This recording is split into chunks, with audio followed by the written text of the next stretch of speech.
2025ஆம் ஆண்டு எந்தெந்த மாதத்தில், எந்த நாட்களில், எந்த நேரத்தில் அமாவாசை தொடங்கி எந்த நேரத்தில் அமாவாசை முடிகிறதுன்ற தகவல்களை விரிவாக பார்க்கலாம். ஜனவரி மாதம் 29ஆம் தேதி புதன்கிழமை அமாவாசை.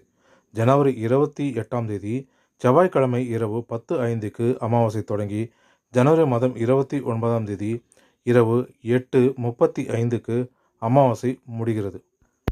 பிப்ரவரி மாதம் 27ஆம் தேதி வியாழக்கிழமை அமாவாசை. பிப்ரவரி மாதம் 27ஆம் தேதி வியாழக்கிழமை காலை 11:24க்கு அமாவாசை தொடங்கி பிப்ரவரி மாதம் 28ஆம் தேதி வெள்ளிக்கிழமை காலை 8:44க்கு அமாவாசை முடிகிறது.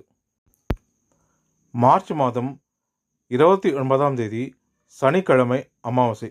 மார்ச் மாதம் 28ஆம் தேதி வெள்ளிக்கிழமை இரவு 10:25க்கு அமாவாசை தொடங்கி மார்ச் மாதம் 29ஆம் தேதி சனிக்கிழமை